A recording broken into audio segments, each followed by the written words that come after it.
Hey, welcome to Stabchats. We are at SKBC 2013, and I'm joined with Peter the Quick, Mikey Hammer of God, Belful, and Brennon. How you guys liking the event so far? Outstanding. I'm loving it. It's good. How many SKBCs is this? This is number 11. Number 11? Ooh, that's a lot of, dang.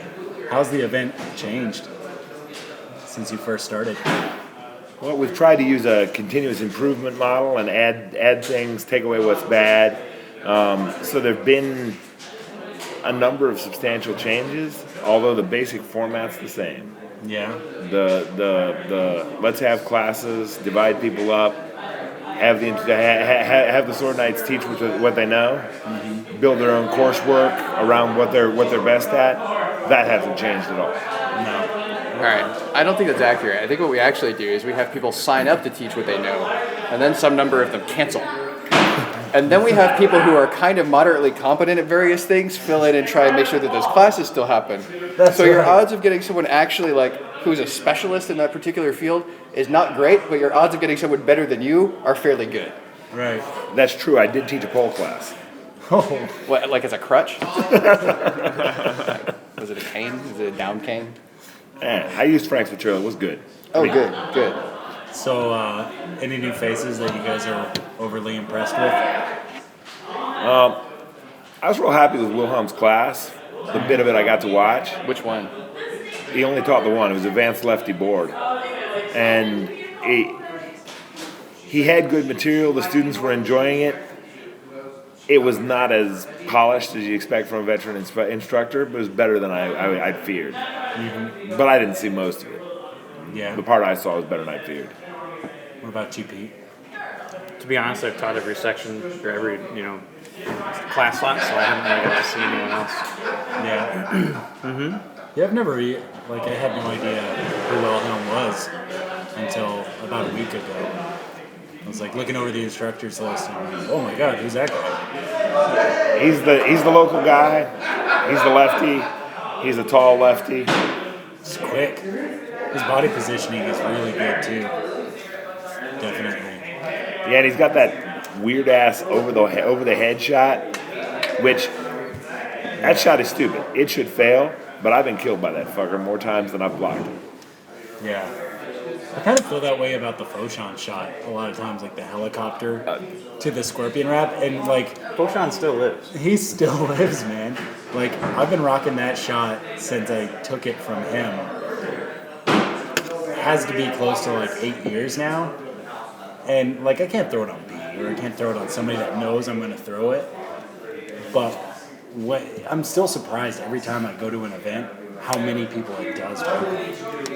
Yeah, I still throw it on people occasionally. When I remember, I even yell Foshan lives at them. Right. Well, and he was throwing it in the 90s. Exactly. Yeah. And you think about that shot and kind of for those that don't know what it is, you just circle your head, or you circle your opponent's head, kind of helicopter style. Sword and board. Sword and board, and then just drop it. Right-handed board on right-handed board. Yeah. I do it slightly differently in that I don't bother to pretend like I'm circling my head. I just actually swing towards their face. Yeah, and then when they flinch backward and close their eyes, I just slap their shoulder. I mean, you guys You've been teaching that for years. Right. Yeah, ever since I stole it. No one's surprised anymore. I know, right? Well, no, but they still have the involuntary reflex. I understand a It's not blink their reflex face. is a blink reflex, but It's involuntary, right? That's the beauty of it. It will always work. Well, when Foshan was teaching me that shot, and it was really good down in Dragonspine at the time, it was because we had a lot of.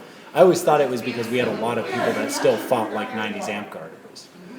So I was always this shot's kind of weird. It takes a lot of time. I mean, it's good to blast somebody that still fights from 10 years ago. But why do you think was the fighting in the 90s, and you guys, I guess, would know.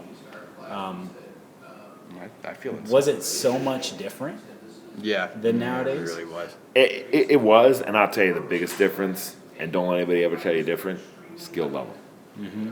I mean, back then, we were good, but there was no teaching culture. There was no vast pile of shot selection. We have since then had 3 or 4 generations of new hot stick who've got to prove they're better than the old guys by inventing new shit that can kill those old guys, the skill differential is huge. Yeah.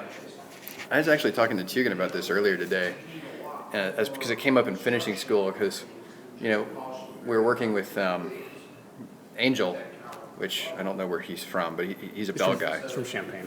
Yeah, he's Numenor. Yep. He's a Bell guy, and he's got lots of speed, and you can tell from the way he fights that he's relying on his speed to kill people. And it brought up the conversation of, kind of the early and the mid-90s, it was more about power and just beating people down. From the 80s through the early mid-90s. Then in the mid-90s, people discovered Fanoodle, and or I guess they began manufacturing Fanoodle, and people you put it on golf shafts, and then speed became a viable strategy, right? And then because no one had ever seen speed like that before, no one had a tactic or strategy to deal with it. So just being fast translated into being successful. And then what happened is a couple of things happened, but people started developing basically reading skills, because if I know where you're going, it doesn't matter how fast you're getting there most of the time. Like if I can tell what you're going to do before you do it, it does not matter how fast you fuck up for me. Right? So timing and reading became... Timing and reading and prediction and the concept of probability, right? Like what is the most likely thing to happen from here? Definitely. And then also what happened is in the early 2000s, we transitioned from essentially a mix of atomic clock and shot in motion to what we have now, which is kind of shot in motion-ish. It's more shot in motion than atomic clock. But it forces you to block first and block last. So it forces a much more technical and clean fighting style. I can't just push in on you and rely on my speed, because there's a decent chance that even you're much slower than me, we're still going to Simo. So it forces block, attack, block, if you want to be successful. Which means that just being fast doesn't get you there. You've got to be fast and aware of what your opponent's doing. So I think that's kind of how we got where we are. Right. And I agree from a pure technical standpoint, that's true. But where we got to skill level is where I think we're fundamentally different from other foam sports. It's the fact that we treat it as a sport, we want to be good at it, and more than that, we understand that for us to be good at it, we must have good opponents, so we teach them to be good at it. I don't know that that's entirely true. Peter is kind of in a unique position for that, because you started in Bell. Mm-hmm. Yep. Right? Mm-hmm. What would you think about that? I mean, basically before I discovered Amtgard, like I was kind of like, there's a few guys in Bell, like Gallon and some of the other guys that gave me good fights, but the game really got boring. And then I met Dread, and then I met Spin, and then I discovered Amtgard. And it's totally changed my game, and I've taken it back, taken what I've learned, and now everyone in Bell is emulating what I do, or not everyone, but most people. And the skill level of the game is improving, because the idea of open knowledge to everyone, like feeding the masses, information that can help them get better. Because I guess my viewpoint on it is each individual person only has so many thoughts a day, right? Some people may have more than others, but some have less, but in the end, a person can only think of so much on their own without outside stimulus. So the more people that get to the point where they can think on their own, the more ideas are going to get thrown out there. And even if there's 100 horrible ideas, there may be one decent idea that might turn into a great idea. So, this development, of pushing, people continually push to stay better than the people that are better than. And when you teach people how to do what you do, that forces you to, in turn, think of new things, watch other people, see what other people are doing to figure out your own new things to stay better than the people you're teaching. So would you say Bell's going through a renaissance as far as the fighting? Absolutely. I guess when would you say that Amtgard really went through that fighting kind of drastic change? See, that's interesting. 2000s or? Well, that's where I'm disagreeing with Mikey, because I don't think we had a culture of teaching until maybe just before SKBC. So you'd have pods where a knight would teach his squires or might teach people at his local park, but we were still very cliquish and we were still very isolated in terms of teaching people. So like you'd have kingdom styles where kingdoms would have, oh, well, we do this shot this way and we'll teach our people how to do it, but then it might not cross kingdom lines necessarily. So that's not a disagreement. I absolutely agree that we didn't always have a teaching culture. Yeah, but it wasn't until 2003, which is after I think we started making the transition. Now that may be true, but because the two things are so conjoined in time, I am not ready to identify which one's causal, and I sort of think they're both there. The other thing that's huge in the explosion of teaching culture in my mind is the internet. Yeah, It's there. There's He's videos saying- for everywhere. There's no excuse to not watch videos, to not understand how fighting goes. Man, when I was playing in the late 80s, early 90s, it's legitimately true that what they were doing in the Iron Mountains, we had no idea about in the CK until one guy went up there, got stabbed by their long ass lefty stab, which was a stupid trick. But let's be honest, we'd never seen that goddamn stupid trick. I stole that trick, took it back to the CK, killed guys with that fucking Got a warlord. thing. Well, I mean, they're only torches. So, I killed guys with that trick. People are like, oh, that trick's stupid. They figured out how to beat it and broke it. But the problem is, in the Iron Mountains, nobody figured out how to beat it and break it because they didn't have enough cross the other way. It was very isolated, just like B said. Internet is huge for that. And now, you go to any park in Amtgard, on any given day, I will tell you it is 60 or 70% likely that the guy out there who thinks he's the best is teaching somebody else. Every week, all the time. That means some bad teaching sometimes, but that's the price of the culture. But the culture's there. It is now. Yeah, I mean, it certainly is now. One of the things I wonder about is the value of videos. I think videos as instructional aids are not actually terribly useful. I think videos as inspirational aids probably are. I agree with that, absolutely. I think it's 100%. difficult to learn something from a video, but I think it's really possible to go, that's possible, and then you go figure it out on yourself. Yep. Right? I gotta tell you, like, Foshan was our big, like, sword and board guy down in Cruises, and he was getting his master's at the time at NMSU, so he came out once in a blue moon. Arthon and Dallas's goofy little, like, sword and board video, I can't tell you With the soundtrack from Queen? how, yeah. Born to be kings. I can't tell you how many times I've watched that. Just for the soundtrack. And over and yeah, and then I actually got to the fighting, right? I actually watched Highlander for that, but That was the best part of Highlighters. it was. But yeah, like I feel like that was a seed in my development. Not necessarily that I tried to copy everything that Arthon did in there, because some of those spins where he like throws up his fucking sword and like catches it and then spins, I was like, that's stupid. That's ridiculous. Most of those spin shots are stupid. Right. Oh, and the 5-1-2, not a spin shot. It's money with a flourish. Don't let anybody tell you different. Could you say that with more of a wrist break? I could, but we'd have to go home afterward. So, everything has a equal and opposite reaction. And one thing that's been kind of like on my mind lately is, do you think the stick jock culture in Amtgard is plateauing? You mean skill level wise? I don't mean skill level wise, because like some of the kids I see out there today, it's like, wow, that guy looks really young. I wasn't as good as he was when he was when I was that young. But it seems like going to events, it seems like there's a smaller and smaller and smaller group of monsters. Like those big sharks. And I mean, granted, when I was younger, of course there were more because I was a lot. But it's I don't know. So A lot of that is perception, I think. I went through the same thing. Because there's perception.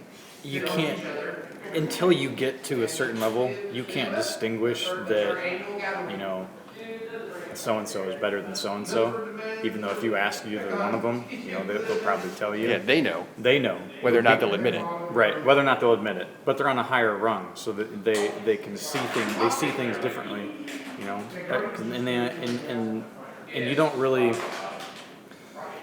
like some of the new warlords, a lot of people will say, well, they can't tell the difference between, say a brand new warlord and Brennan. When Brennan and that guy obviously know. all the other big fish know, but the guys under that don't know. So as somebody develops, and they start to learn more, they start to get better, they'll start to see more, they'll start to understand more, and then the better and better you get, the smaller and smaller and smaller that pool of people that become, sharks, or like, to me, the people that become really interesting to fight just get smaller and smaller and smaller and smaller. Right. Well, and let me throw my perspective on this. I've shot out the other side now, but I didn't forget what I knew. I can still tell the difference, and it hasn't changed a lot. Okay, I mean, but now I've shot out the other side. Guys I used to be able to beat regularly, who have not increased their skill very much, they're way ahead of me. Okay, that's, age will do that, but you look at him, you can tell who's good. I can watch and I can say, man, Jay Lee is great. He is getting crisp blocks. He's clearing that stuff. None of these guys are hitting him. His stuff is extremely solid. And I can look at somebody else, even somebody very good, a Warlord, and say, Colt's good. He's got his stuff working. Colt totally deserves it, but those blocks are not as crisp. Guys are getting around. Guys are moving that shield. Guys are getting what they want out of it. Right. And you can tell just by looking. But it's a smaller pool of guys, but it's still people capable of doing it. Absolutely. And I'm not saying, all of you guys go beat up Colt. I'm just saying you can see the difference. Right. Yeah. And it's do you find that it's hard to keep your motivation when you kind of like come out that other end and you're looking around and you're seeing like, oh man, there aren't as many like mountains to climb anymore? I mean, that in itself is a fallacy of, I think, training, effective training anyways, because you're personifying other people as the obstacles that you need to overcome rather than like your own personal shit. Well, you use them as mile markers, which is completely natural. I mean, right? You're like, oh, okay, well, if I can beat that guy, if I can improve this much or whatever. And it's very natural to use people as mile markers because we compete against each other. And then once you get to a certain point, you're like, I have no more mile markers left. What the fuck do I do from here? And I mean, you keep making small incremental improvements. You don't, I mean, at some point you're like, okay, well, I can beat that guy 99 times out of 100 instead of 98 times out of 100. Great. And you have to keep working harder to get those small returns. And it gets, I mean, I don't know, because you kind of bump up against the limits of what you can physically do, what you can mentally do in terms of improving at fighting.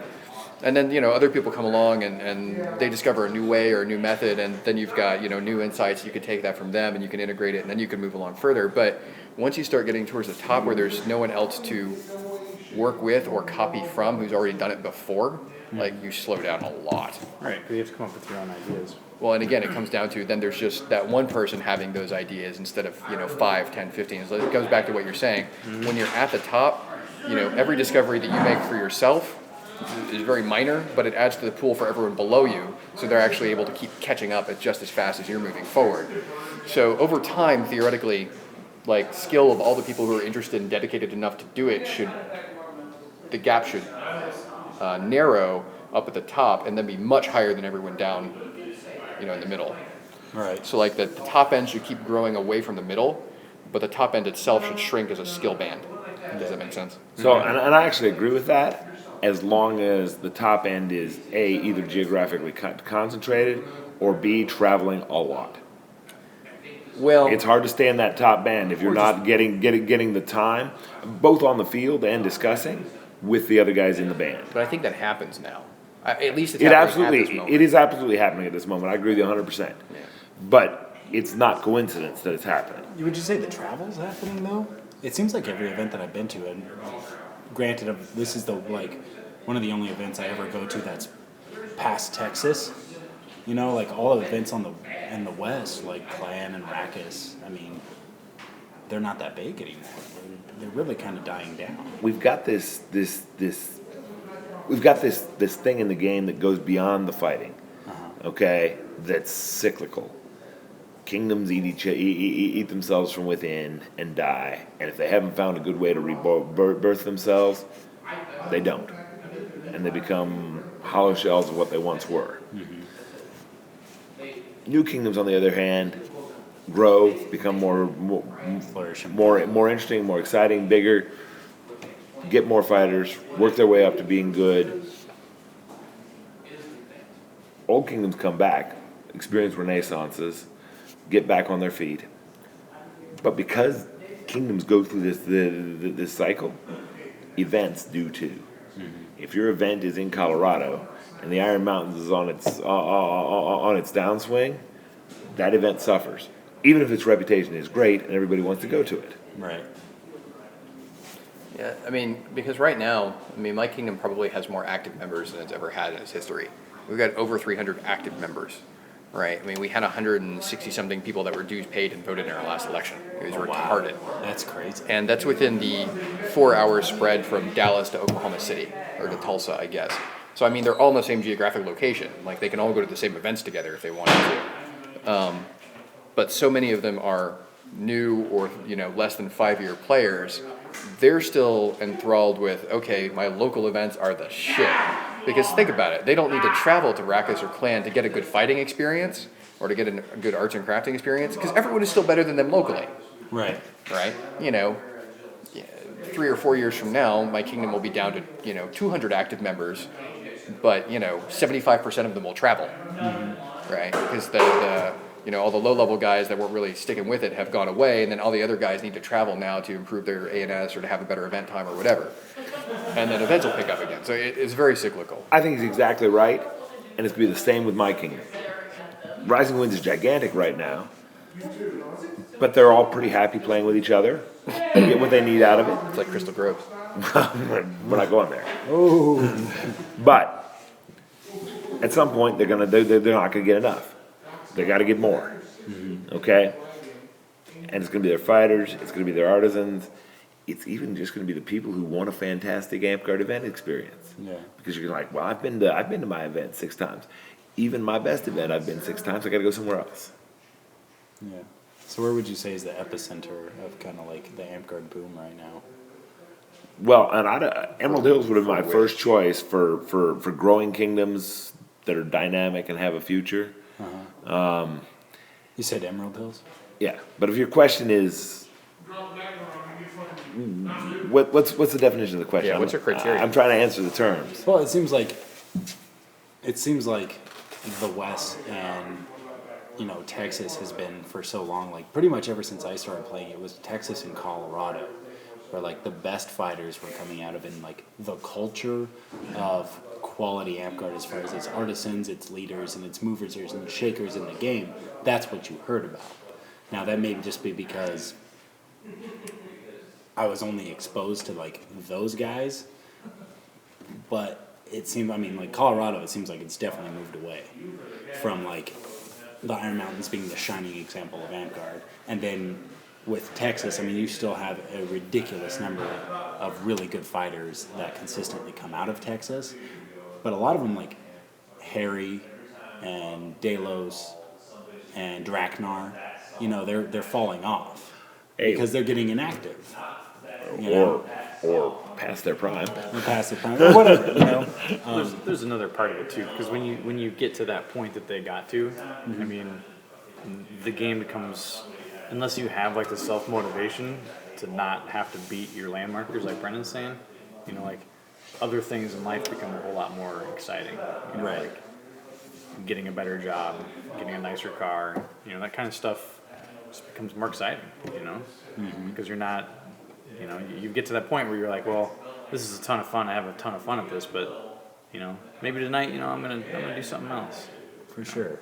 But So I guess my question is do you think that those places that I mentioned, first of all, would you agree with what I said? Well, here's my comment on Texas. Okay, and I'm not disagreeing with you about Texas. The problem is, Texas is not only the home of Amtgard, but also an extremely large state with lots of major metropolitan areas. Okay, so if you want to say the best of everything came from Texas for the entire history of Amtgard, that may be true, but it's only true if you're sort of coloring outside the lines a lot, right? The best guys in the 80s were from El Paso, Texas, because that's what there was. Okay, there was a huge renaissance of great fighters with the Rogues in the 90s in Houston, Texas. Earlier than that, there was a great bunch of fighters with the torches in Austin, Texas. Now we're seeing a great bunch of fighters with the new Rogues and Brennon up in Dallas, Texas. Again, it's hard to call that all the same geographic area when in any other place, those 5 areas would certainly not all fall into the same state. Yeah, it's like Right. 800 miles across. Yeah. Yeah. That was a good point. Definitely a good point. With Bell, I mean, that seems like a pretty like Midwest or even Eastern kind of a thing, right? Yeah, I mean it's actually more Midwest and more Western. The East Yeah. is pretty much ruled by Dagorhir, Oh yeah. which is basically the same game for all practical purposes. There's minor differences and they're run by different leadership, but yeah. What are the differences as far as the combat system? The combat system really at this point, the differences used to be much bigger. Like for a couple years, round swords had to be for 1 year, I guess like 2 years ago, round swords had to be 3 inches across, like at the top, which made them basically useless. Before that, which they've gotten rid of. Before that, their flail balls had to be larger than Belegarth flail balls. They don't have taco ruling on shields, basically meaning like their shields, a lot of them you can just like fold in half. Kind of like in Amtgard, you'll have a lot of flimsier shields. In Bell, they can't do that. They can't warp like that. Although I had my Warlord Sports foam, which I can't taco, thrown off a field in Dagorhir for tacoing just last month. Really? Yeah. Well, maybe Did that's they manage to bend it in half? No, they just said it would. How much Bell are you playing, Mikey? Not a ton, honestly. Belodag is not strong in Minneapolis, and You have to throw your shield. my Amtgard guys are a better challenge than they are, even though they're new. So I play a lot of Amtgard. But before that, I've only been in Minneapolis a year. Before that, I was in Madison, Wisconsin, where Bell's real strong, and Northern Illinois has a concentration of fantastic Bell fighters and fantastic Bell games. I played weekly and went to many events a year. Not necessarily all of them, but many events a Is year. that Bo's Realm? Yeah, Realm of Ruin. Yeah, it's both. Yeah. But yeah, so I don't know. I guess what you're asking, were you asking me like what's the epicenter in Bell? Is that what you're asking? Yeah. I mean, it seems like. Basically, it kind of stretches between where Bow is in Madison to down to Champaign. Yeah. So I guess in the middle there would be Chicago. There's a lot of Bell fighters in Chicago, but the bigger realms are actually like Madison, Wisconsin, and then Champaign, Illinois. And Bloomington Normal. And Bloomington Normal has a large group too. Some of the other largest groups out there are like out in the Oregon, Portland area. Yeah. Yeah, and like Bend and a little bit in Idaho. Do you think these games are ever going to like conjoin? I mean, I know you did Lord of War, right? Which was fun. I had a great really wish I time. could have gone to. And Belfo has been completely silent. You came from DAG, right? And you got better, man. you often like wax about how you wish you could just tackle somebody, which sounds really fun, actually. When we did it at SKBC, the night ditching, that was fucking ridiculous fun. It's probably the most fun about that is watching Glenn and Potato doing what they do to each other. No, the best one is freaking Arthon never moving his sword as he runs 50 yards across the field to shield bash someone. I remember that SKBC. It was California, wasn't it? Yeah. We did California and we did California Ohio. and Ohio. Were you in I Ohio? didn't do Ohio. Yeah, but those are the 2 years we had it. I think I tried to exclusively kick. If it had, yeah, I'll bet. That was it. I was like, I'm not going to throw a single shot. I'm going to just kick and kick and kick. If we hadn't had the impact on the learning of newer students, we'd have kept it because it's a hoot for the instructors and the veteran students. It really is. But, got to sort of keep to the mission.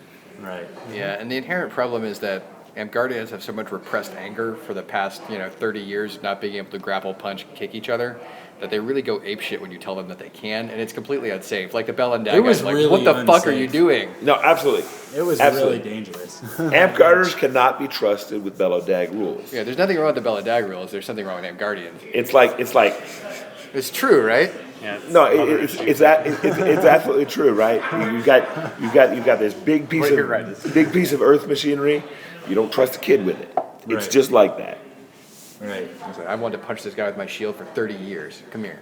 I do nothing but hold him down and fucking rim him in the face. So when I was saying, asking if the games, do you think they'll conjoin or one will swallow the other, you were shaking your head, Mikey. So, I've thought about it because there's so much similarity. We have such similar cultures. We're drawing from the same demographic. We're enjoying the same things. That it seems like a natural. The problem is, and it makes you a rarity, to be honest. There's not many people who switch.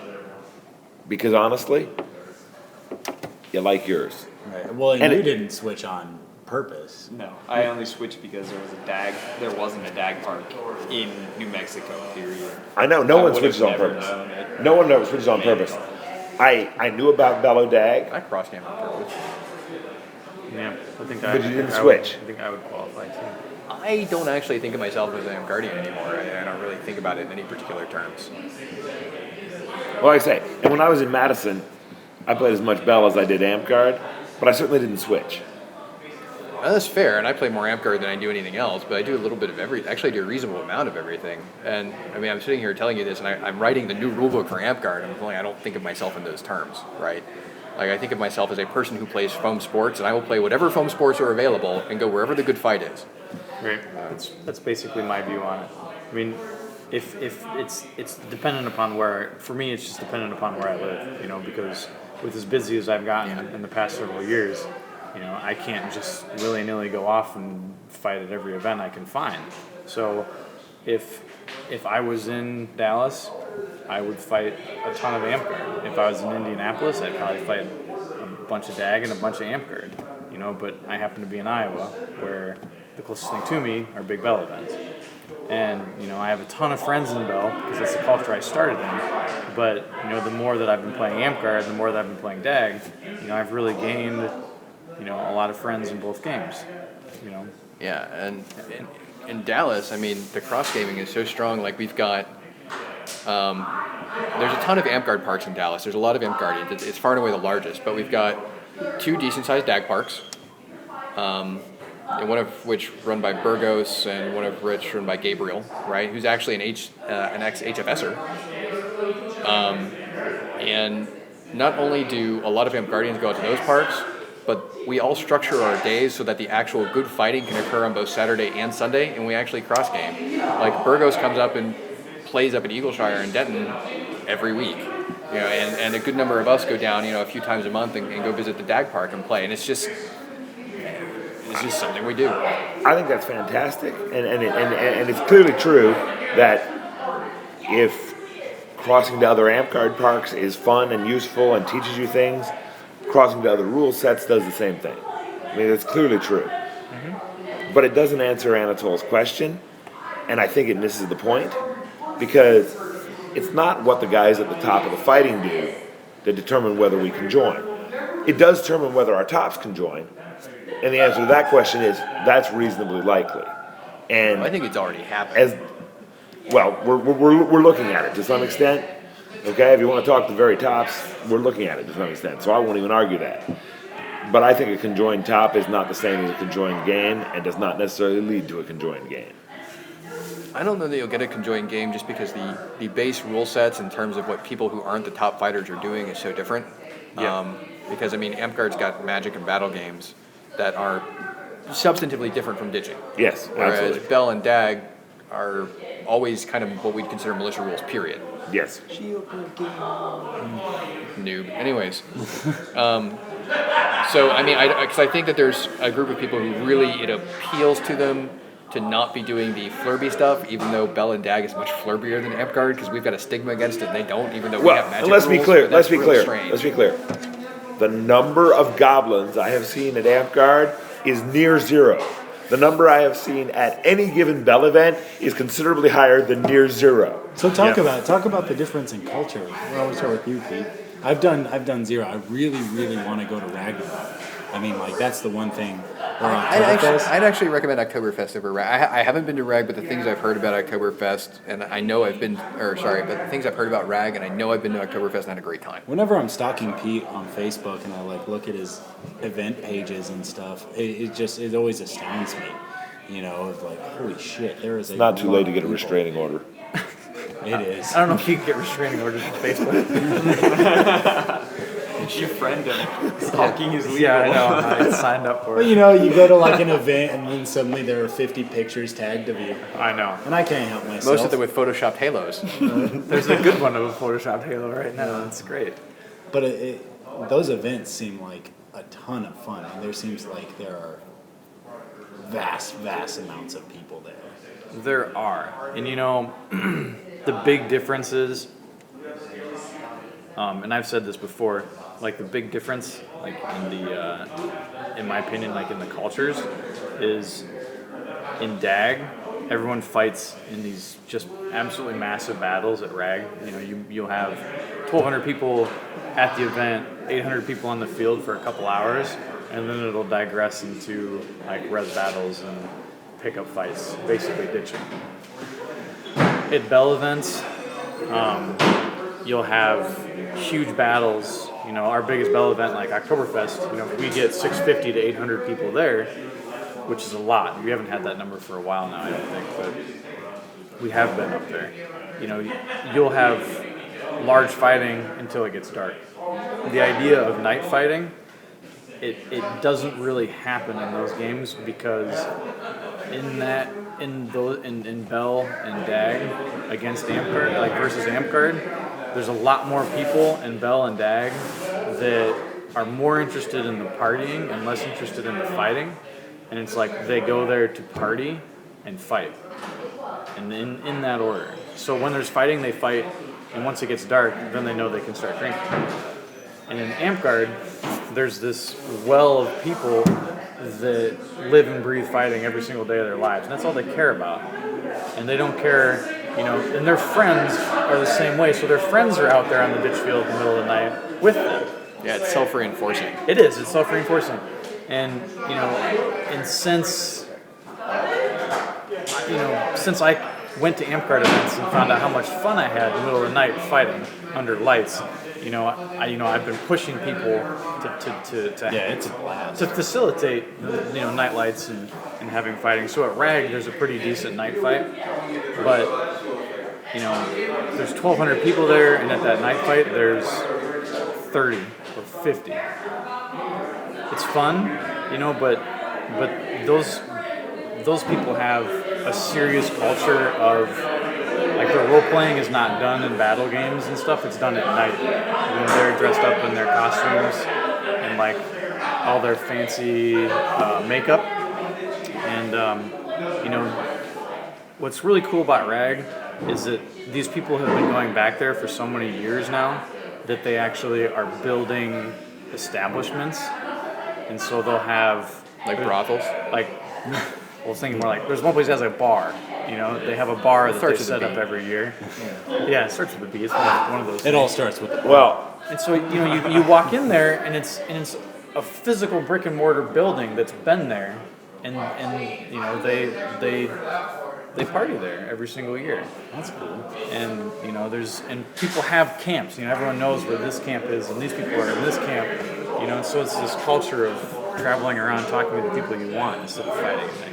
So, I hate to go all old man on us, but somewhere Amtgard missed that turning in the road, because Clan in the early 90s was going that direction. I mean, it wasn't there, but there were established spots. Everybody had their camps. There were no structures, but there were regular giant erectable structures that appeared in the same place, that got used the same way again. It was definitely moving that direction. And the proliferation of other good events all over the country, plus some questionable management choices, really hurt Clan for many years and left us without it as a central go-to spot, and it never developed like that. The other thing I heard in what Peter said that I wanted to throw a word in on is the whole lit ditch thing. I was there at the beginning of that thing, and it was such a coincidence. It was such a just happened that it's sort of fun to me to see how integral it's become to Amtgard as it is. We just happen to have a site with a rodeo arena and big lights you could turn on. And there were a few guys who liked fighting and didn't drink, who just went in without any permission from the autocrats or anything else and turned on those rodeo lights and started fighting again. And after that, it was one of the best things about the site. We're like, we're going back to this site because it got the lights. Okay, we lost that site, we got to a new site. We've got to have lights. People from other kingdoms saw it. Ditch lights mattered. Lit ditch fields. And it was such a coincidence. It was such a just happened that it's interesting to see where it's come now, and in as much as it contributes to the obsessive level of fighting we have versus partying, because certainly back in the early 90s, the parties were more important than the fighting for many Amtgarders too.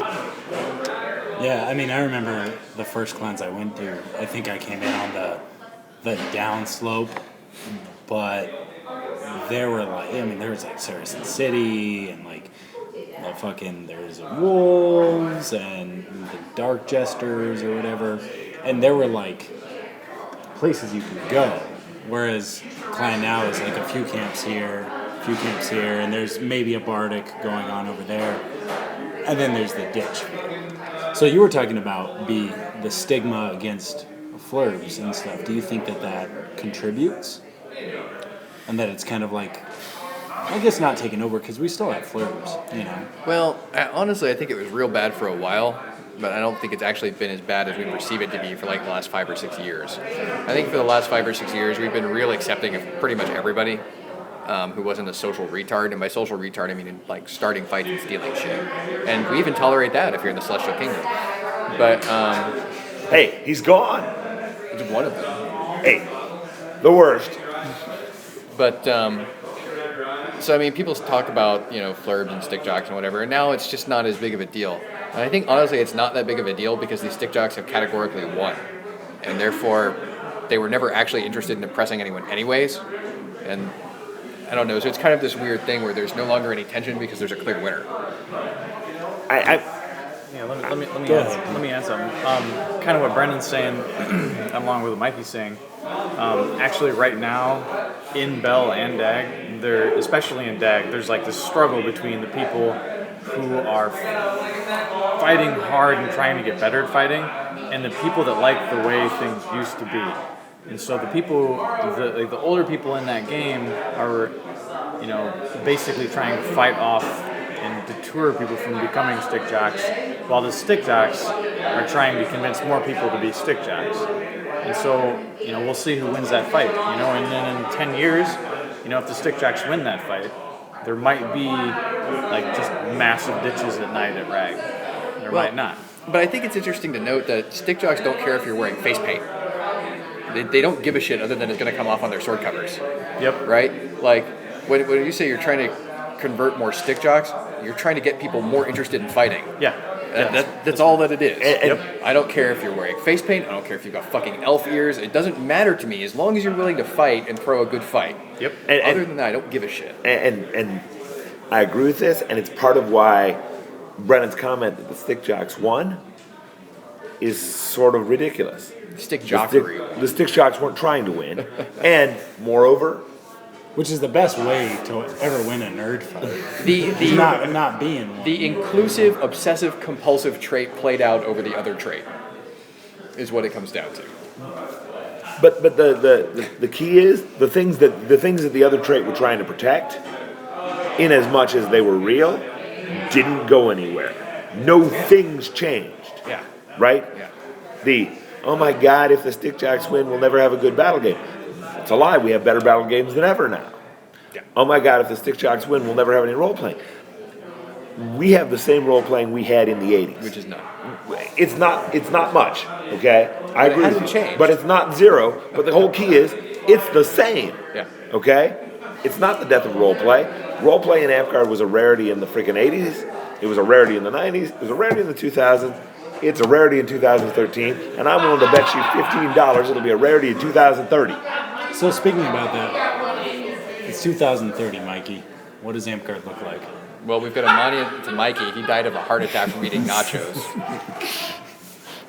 Whatever, the man can't have beer anymore. My life is hard. My life is hard. Can't But have beer anymore? You might off yourself. I'm allergic to barley. It's Doesn't not that cool. suck? Isn't there like a can, like- bullet for that? Like, So it's apparently not a common allergy, but the more you drink of it, the worse it gets. Oh, that makes sense then. yeah. Harry's probably next up. No, apparently he's got no aptitude because if there was any justice, it'd have been 10 years ago for that fucker. Where were we before you started? 2030. What's What are you doing? What's Amtgard look like? So it's around. I mean, that's the first question, and I think it lasts.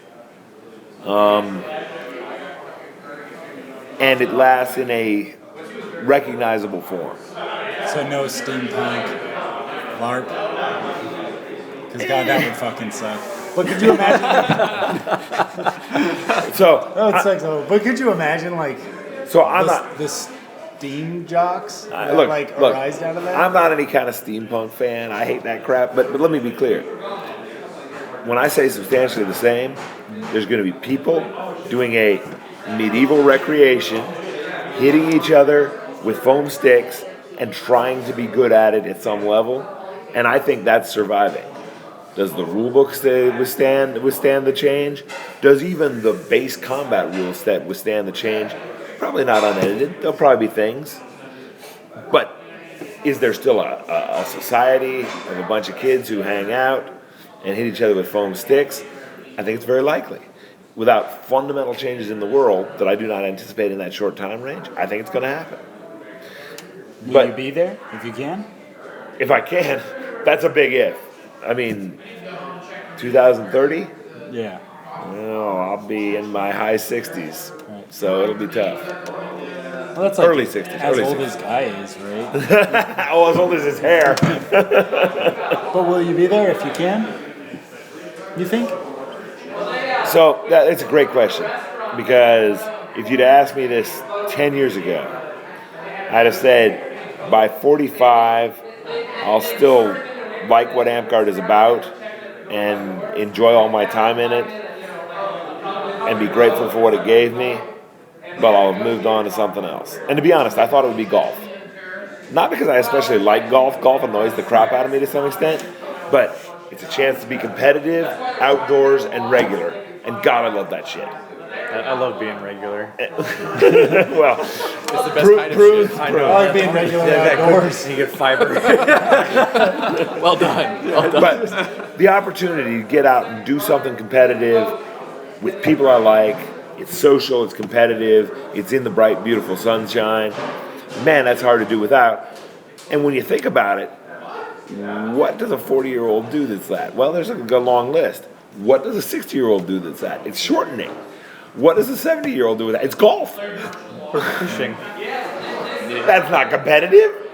Can be. With the fish. Yeah, they're not fucking count. You got an edge. You got a fish finder. You got like 500 lures. It's like cheating. What about you, Pete? In 2013 or 2030? Yeah. You know, For a completely random.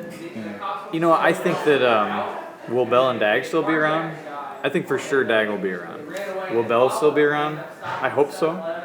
I feel like Bell is on the decline right now. I don't feel like there's a lot of new blood. So unless that turns around, people are going to get old and uninterested.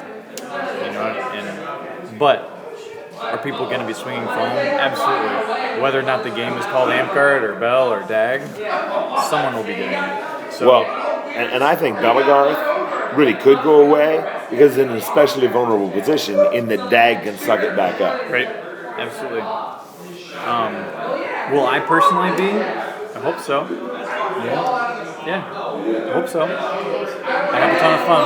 It's not something I want to give up so easy. Yeah, you think you'd still be willing to make like sacrifices in order to play? What do you mean by sacrifices? I mean, you're gonna have kids, probably. Yeah. No time constraints. Yeah. Other things like you were saying would probably become more important for you. That's true. And I bring this up only because really, Draknar, I think when the last SKBC instructors panel that we had, Mikey asks this question every year.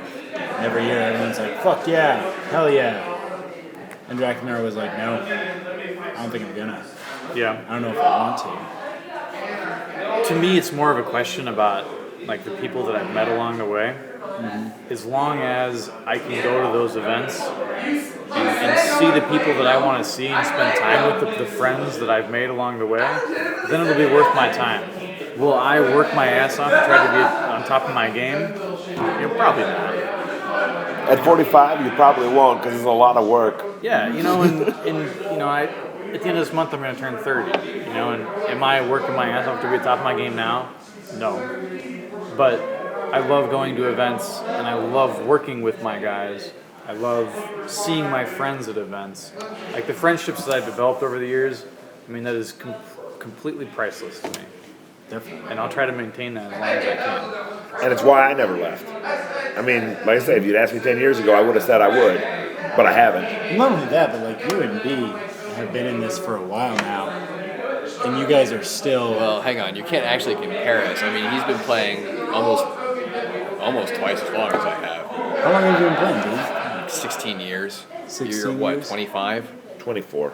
24. 25 in December. Yeah, well, it'd be 16 for me sometime in the summer. So. Yeah, but I got 10 years on you, not quite. Well, not only have you kept playing, Mikey, but you're continually, it seems like, at the forefront of what's happening and what's developing in this game. So, I can totally understand what Pete's saying because, the friendships that I've made in this game have been some of the best I've ever had in my life. And I always want to keep that. But it seems like it'd be really easy to just have it be that. But that's the way my life developed thing that just happened, right? I never got the job that was all encompassing.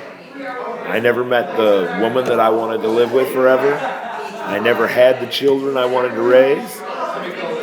My hobbies are what I do. This is the one I love. So when I'm like, well, I feel like I ought to be productive here, instead of saying, well, let's rebuild my garage, or let's do some more work and get another promotion, or let's take my kid to his scout meeting. I'm like, well, we can fix this Amtgard problem. Amtgard would be better if we did this thing. We could do that. And is it a rational choice? For me, it sure is. Would I recommend it for everybody? Nah, you make your own choices. You find your priorities. What about you, B? You think you'll be around? Yeah. Ideally, I'll be 17 years better, right? Me in 17 years should be able to beat the shit out of me now. It's true. Yeah, I believe that. How old are you? 45. So I'll be about his age. I'll be a couple years older. You can keep getting better from a reflexive standpoint until you're 50. So if you stay on top of it, you stay in good shape, you take care of yourself, and you don't injure yourself doing something stupid, I actually expect, assuming I'm still playing, to be, a decade and a half better in 2030 than I am now. The only point I'd make about that, and I believe that 100%, the point about that is, he may not be in the top 5 anymore. He'll be a decade and a half better than he is. Yeah. But the things he talked about keeping that top high and all building off each other, sure. There's some young guy who'll pass him in that time probably. Entirely possible. I'll probably still be in the top 10. That'd be nice. Yeah. 20. Well, we'll see. You're still At around? least you will. I think you're missing a zero in there somewhere. You don't get to talk, dude. Well, no, actually, it comes down to math. So, because what happens is every generation of fighters takes much longer to eclipse the previous generation, and since I'm still improving relative to the current top, someone would have to start essentially, like that guy would have to be playing now in order to beat me in 15 Beat you, years. I don't know about 15 years, 10 years to beat you, he's got to be playing now. I agree with that. So, I mean, it's entirely possible I won't be number one. I think it's even likely. I'd certainly hope that I'm not number one. But I think I'll be, in the top 10 or the top 20 or something still. Even And I think that's 20 what is we're looking reasonable. at. So, as far as what an Amtgard look like, I don't know. I haven't decided yet. We'll see. It's so hard. But It's true. He's not all wrong. I know. That's what's so funny about it. Although the point to be made is, the reason he gets to decide is he doesn't get it wrong very often. yeah, If he'd gotten it wrong, we'd have disregarded him and done something different. yeah, but I don't know. I think we're at a good time. I mean, I'm feeling really positive about it right now. We just did our first real big. We're sort of a grown-up organization, and we bought advertising. I'm real fucking excited about that, and it's awesome. So there's some really good possibilities. I mean, I think Amtgard, if not Amtgard itself, then LARPing in general is becoming much more mainstream, and I think it'll be just another sport. Like you sign your kid up for soccer, you'll sign him up for LARP League, right? I mean, it may not be Amtgard, but it'll be something very similar to what we do. We'd recognize those rules. Right. It'll be closer to what we do than to what Nero is. Right. Absolutely. And that's very exciting for me. I think that's really awesome. So, if I had to say something that's really going to knock me out of the top 20, if that's going to happen, it's going to be because we get an influx of thousands of new players, and some of them are going to be those weird edge cases like Michael Jordan, right? Right. I mean, No, and we still are experiencing a protection from serious athletes. yeah, Not as much as we used to, right. but because it's not a athletic event that you get kids into if they're gifted at the very earliest stages, Yeah. we're protected from the best athletes. Who do you think was the exception? Leaf? Leaf had some freak of nature features, but I wouldn't have said I'm here's. just saying, have we had an exception like that? I don't think we've had. If you're asking, have we had a Michael Jordan level athlete? Hell no. Okay, but let's go a step down from that. Have we had a double A ball level exception? Maybe a few, but not many. Not many. Okay. I mean, not a major league guy. A guy who's good enough to make money playing baseball for a few years. I don't believe we've had that good an athlete stick in Amtgard, because that good an athlete is making money doing athletics somewhere. Yeah. Yeah, it's true. Now that said, because Amtgard is probably, or foam fighting in general, at least the way we do it, is one of the more complicated sports you can do, like mentally. I think there's kind of the weird convergence between you have to be a good athlete, but more than that, you've got to be a really smart motherfucker. I mean, there are no really dumb sword knights. This doesn't happen. No, and I agree with you 100% on that. I mean, even if you look at Warblade and Amtgard, yeah, they're fucking hicks, but one of them's a surgeon. They're smart Oh, individuals. yeah. So Yeah, they're very intelligent. Yeah, they're I'm with you. I'm with you. There are no dumb sword knights. Except maybe Harry. well, he's like a drunk and dissipated sword knight, but he's not dumb. It's easy to make fun of Harry, but he's a software support engineer for really high-end software systems. Oh, absolutely. He's not a dummy. I mean, if you look at them, they're almost all really bright nerds. Oh, it's absolutely true. 'Cause On the other hand, some of that has shaped us. I mean, it's not just we shape it, it shapes us. Okay? Amtgard is a game where the smarter you are, the better you do, because the people who love it are smart nerds. They help craft a system where being smart is advantageous. Well, but at the same time, there are a lot of dumb people who play Amtgard, Belegarth, and Dagorhir. It's not like we're all smart people. There's plenty of dumb people, and none of them have made it to the top. Not a single one. I think that's something you told me once, and we were talking about warlords and sword knights, and you were saying, well, like, look at the way they live. Look at their lives, look at their jobs, and Eric. Even if they're not making much, shut up. Shut up right now. But like, even if they're not, say, making like a lot of money, you told me, look at them, they're all happy, or the majority of them are like They're universally living the lives that they'd rather be living. Exactly. Right? Because they're if you've got capable of enough, making if it you've got happen. enough ability to take control and earn a goddamn warlord, you got enough ability to take control and get the life you want. And virtually all of us realize that. There's some exceptions, but virtually all of us realize that. He'll get there. Probably. Well, I mean, Shion's still a kid. I mean, I think said, he Absolutely. just turned 21. Absolutely. yeah, I mean, I think he's a pretty bright kid, but he's very much a kid, and emotionally, I think he's fairly stunted. He's growing slower, maturing slower than a lot of other kids his age. I think he's coming into the realization that he needs to do something, and that he's a lot smarter than a lot of the people that he's around, and that he's stagnating where he is. So we'll see what he chooses to do with that. But I mean, it's not for lack of ability; it's for lack of drive, essentially. Like I say, we don't need to talk about exceptions. By and large, it's absolutely true. Can I think of a dumb sword knight? I'm trying now. I can't think of a dumb sword knight, but I can think of some that fail the Anatole test of, is this guy's life straight? Has he got himself together? Well, some of them just have bad luck. Are we counting Margot? Well, Kevin can. Well, Kevin got fired by Margot. So that's just Exactly my point. But, Holy crap, I haven't seen that guy. well, Really long. it's wrong to bring it up, but Zig clearly counts. Zig was not a retard. He was just I never said Zig was dumb. Zig was very smart. kind of a fucking idiot. He had a problem passing the Anatole test, though. Yeah. Taking control of his life, he was not as able to do as he was able to take control of his warlord. Yeah.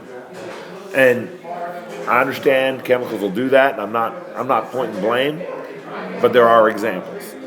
Rare, true. but there are examples. But I can't think of any who failed the smart test, so I'm not arguing that. It's sad. People are what they are. There are outliers in the unfortunate side as well as on the lucky side. Well, we can call it there. Thank you guys so much for joining in. I had a really good time. Really good discussions. Hopefully the background noise won't make this completely unlistenable. I can probably do some stuff. Some stuff. Stuff. You know a guy? The guy is me, but yeah. I hope so, because they got very loud down there. I'm not worried about you, Mikey. We'll definitely hear you. Like, I think I project. at some point in the podcast, if we just put this up, they're going to think you're talking to yourself.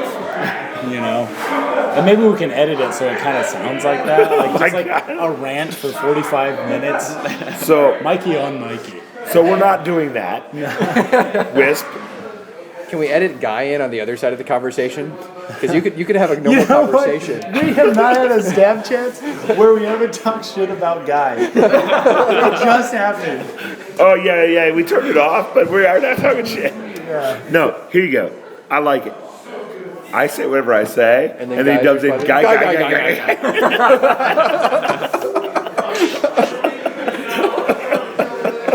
Oh, and it would be completely accurate. I think I'm just going to include Matt in every one of the Stabchats like guest lists. I'm like, who the fuck is Matt? It's like, well, we talk about him every time. He's there. I wouldn't talk about him if he wasn't there. All right, guys. Thank you very much. Yep, thank It was a you. good time. And hopefully we'll be able to do one of these again.